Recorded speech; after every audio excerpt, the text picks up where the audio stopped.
Hey guys, welcome back. So today we have a fork frame. This is basically the bottom part of a tilt bucket to where this side's connected to a loader. They scoop it up and it tilts. So our job is to oversize these holes here to accept larger bushings. We've decided to go up one size on the pin due to a couple pin failures in the past.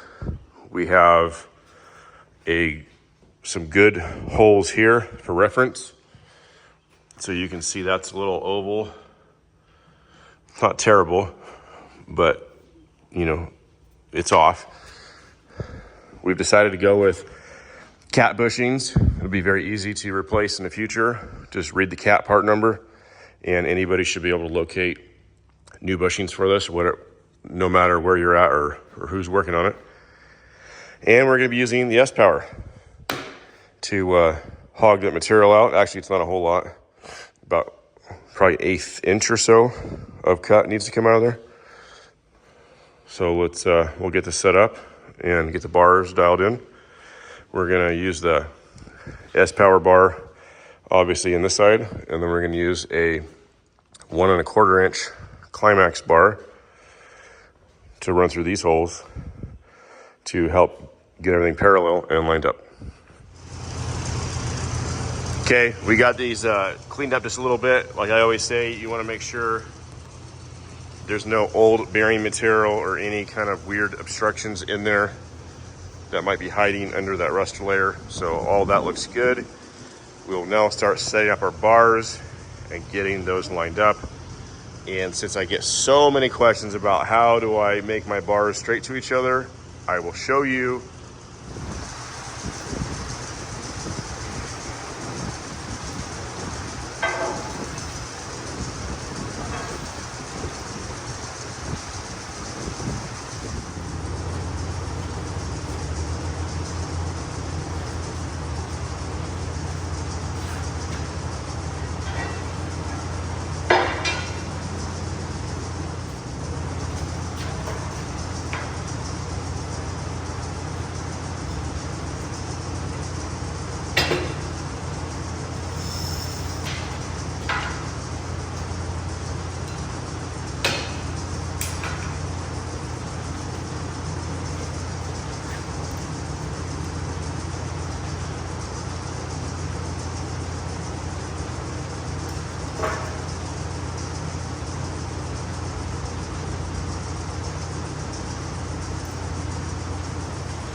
So you set one bar like this with the keyway facing up.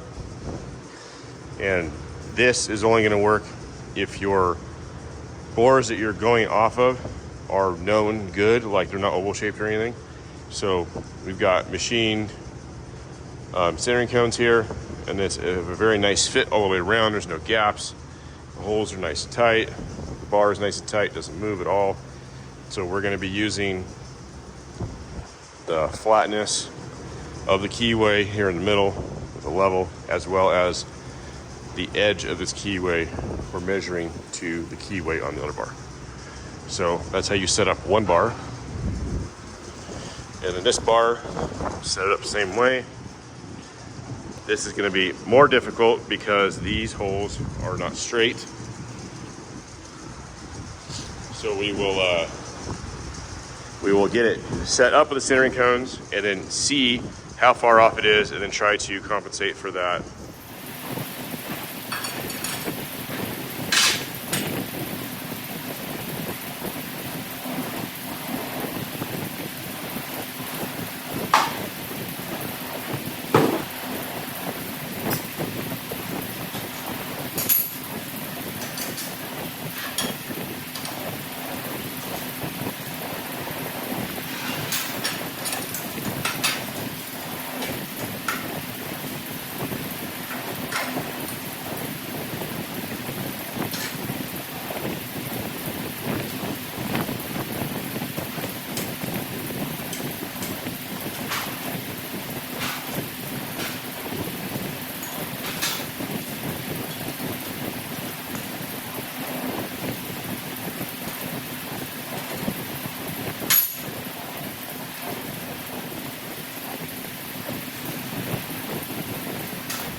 So the inside of these pin bosses looked a little bit better for wear as far as the outside. So we chose centering cones on the inside to hopefully help us get a little closer.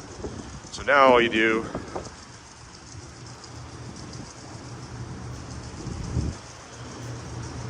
is measure from one keyway line to another, but you have to make sure you're not measuring at an angle of any kind. Like obviously measuring like this, your number will be off significantly. So you need to make sure it is straight, and you measure the exact same way on both sides.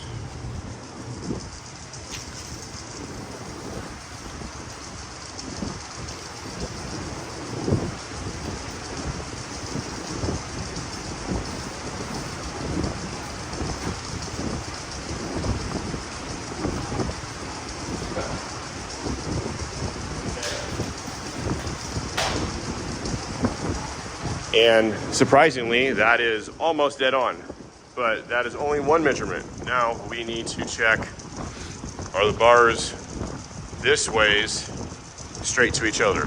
So we know that this ways they are good.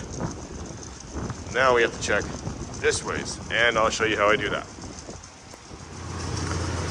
Okay, so the way you make sure that they are parallel to each other, digital level, you see we got 0.10.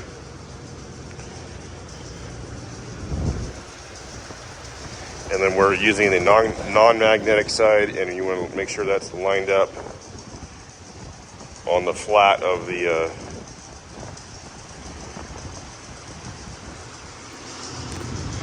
keyway there. There you go, 0.10. So and then you can see it doesn't take very much to make this thing move.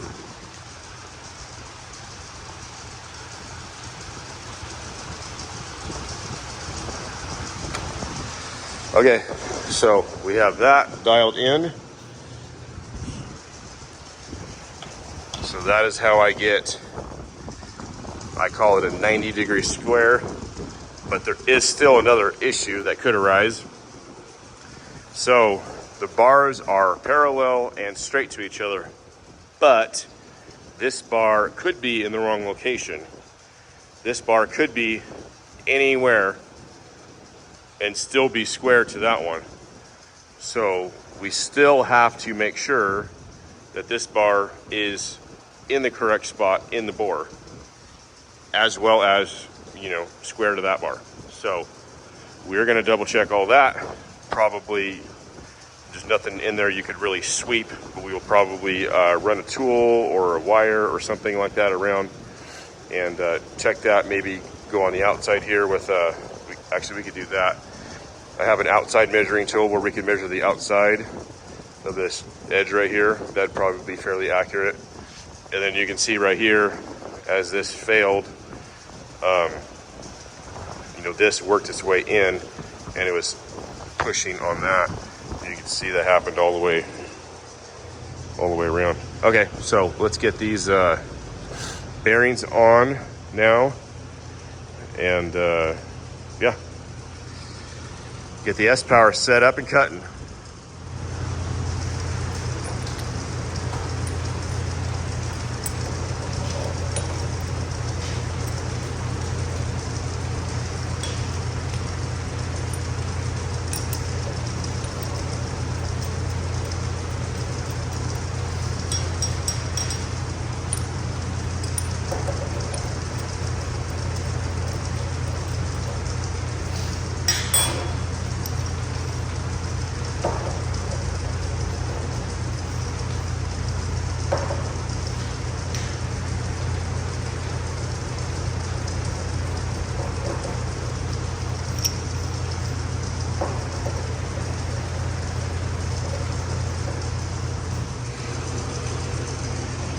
We got that fit up there. One thing I was told is on this type of mount, because this type of mount is still a little bit new to me, is you want to have all of the bolts touching when you weld it. You don't want a gap. So you want them all touching before you start welding any of them. So I think we've achieved that. Let's go ahead and get these outside mounts tacked on, and then we will be, I already know that would have too much chatter and whatnot. Plus the bar is too short, so we will be putting this deal that they sent with the kit. We will be welding this in the center right there to stiffen everything up. And then because the bar is so short, we will have to cut one side, switch over to that side, and then cut that side. No big deal. I do the same thing with Climax unit. So, all right, let's get these welded on and get to it.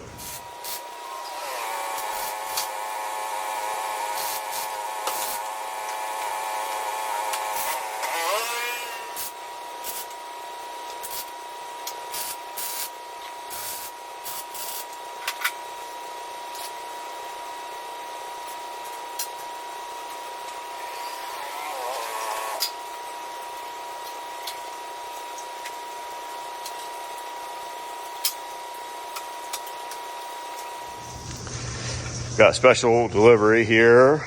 This should be our new pins, Holt Cat. These are bushings. I don't know what, grease seals probably for that one. And it looks like they played football with these. It's okay, these are machinery skates from Vibor. All right. Cool, we got everything. All right, now we can, this all lines up nicely. So we will get the center bearing set up in here, and hopefully we'll be ready to cut. Okay, so we found a piece of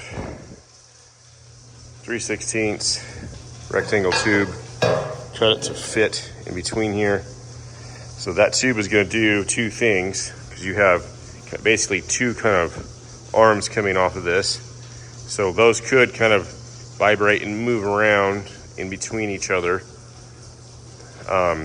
So tacking this in there will hold those straight and help with vibrations and moving, as well as we're going to tack it to here and it will hold our bearing. So hopefully that all goes to plan, and get this tacked in there.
One thing I have to say about this S-Power is it is very quiet.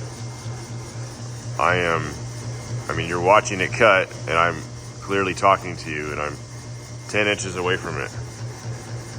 And it is very quiet, and it has a lot of torque. But my point is, we could easily talk right next to this machine while it's cutting. A fairly decent cut, 1/8 inch cut or so.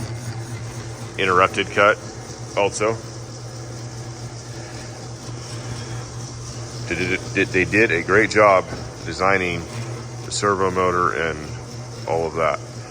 And after playing with this a little bit more, this is also working better than it did for me the first time I used it.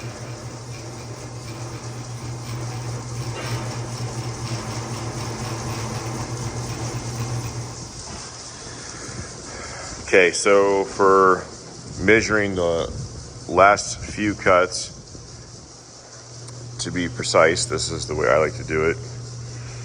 This is sold by Climax. Tool bit adjuster. It has a base that clamps to your bar. Basically, you do some math and figure out what your stick out needs to be. So you go to the bar, 0, slide it over the tool. We want 0.6395 at the highest point, furthest stick out of the cutting edge of the tool. So we're right on target there. So we're good to go. You always want to make sure you double check everything after you tighten your set screw, because it will move. And yeah, let's send it through there and see what it looks like.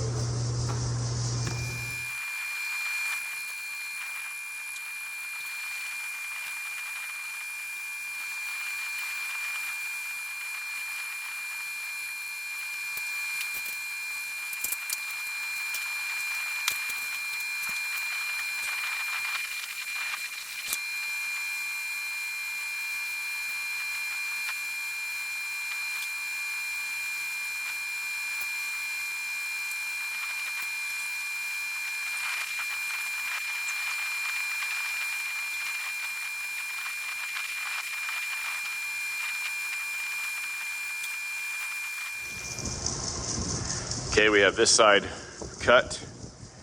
Now we're gonna transfer over to here.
And wanted to say a personal thanks to Clovis Recycling for these awesome new shop chairs.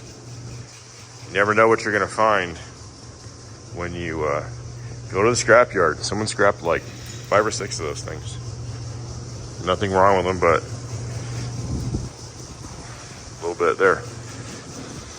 Okay, we're almost done with this cut.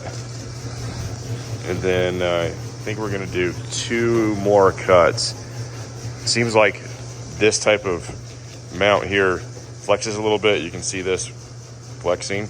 Climax unit flexes also, but it just doesn't like as deep of a cut. There's, you know, distance between bearings and other factors that are going on. So, okay.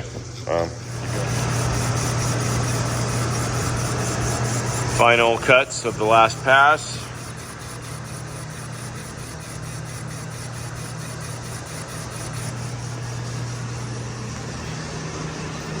We got Jacob playing with the new 26,000 pound capacity forklift. Now I can finally move that pesky bucket.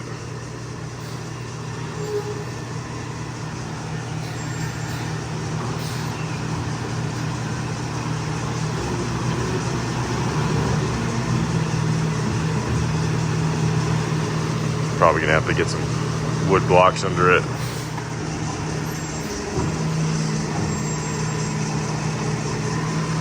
That's better. That bucket is 15,000 pounds.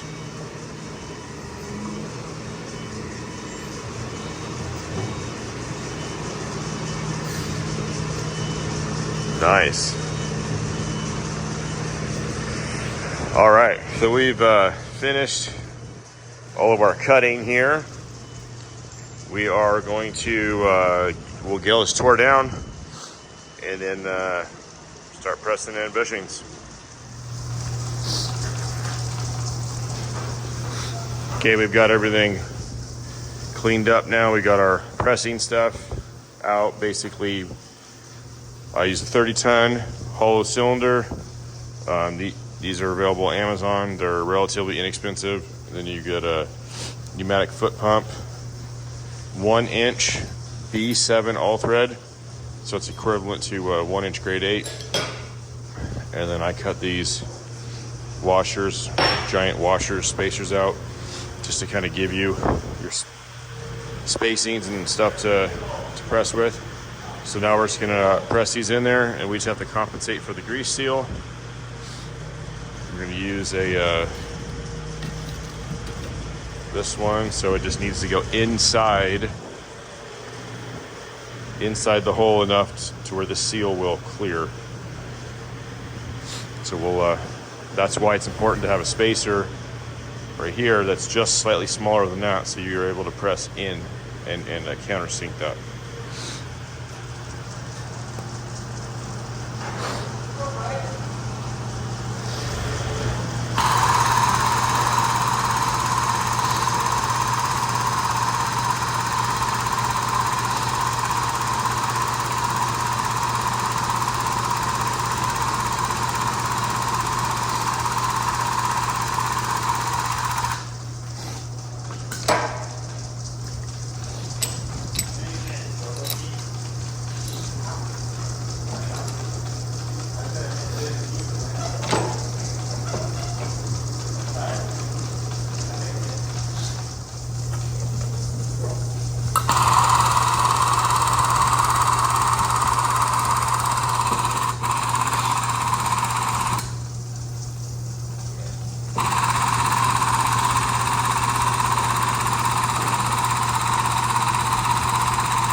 Okay, so with changing the design of this a little bit, as far as putting in bigger bushings and whatnot, we are also changing, I believe the pin is how these were supposed to get greased by the way it looked prior. We're not going to do that. We are going to drill a hole right here and then add a grease fitting. So you can see there's a gap in between those two bushings. So if we put grease in there with our grease seals on each side, then that will be a nice sealed greased unit. So fitting here, and then we're gonna run a 10,000 PSI line back over here to where you can easily get to it, and hopefully it will get greased. So we're gonna go ahead and, before we install the grease seals, because I don't want shavings and stuff in them, we are gonna silicone the grease seals in. It'll help them stay in place a little bit longer. We're gonna do our drilling and tapping before we do that. Okay, we're gonna use a 1/8 inch MPT for our tap. It's a very common size for grease fittings and whatnot. So we have our drill bit. Of course, we're gonna be using anchor lube.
All right, now we got our drilling and tapping done for the new grease lines.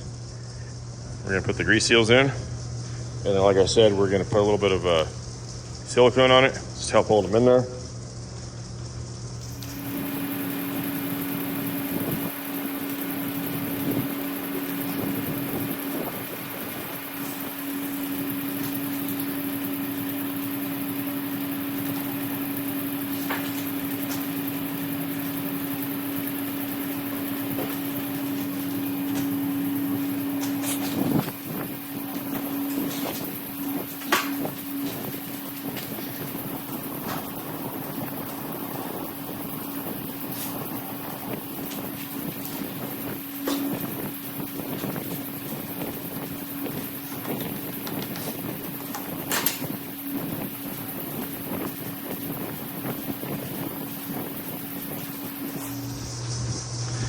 All right, so basically this side is done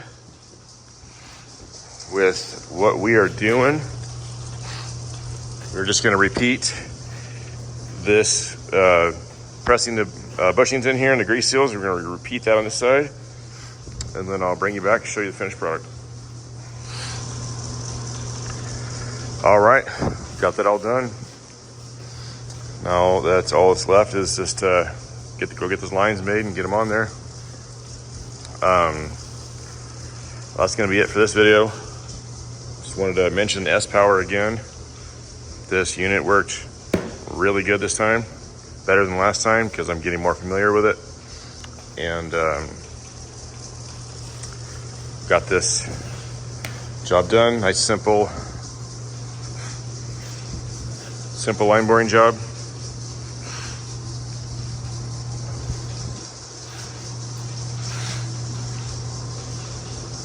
All right, well, that is it for this video. Thank you for watching. Stay tuned for the next one.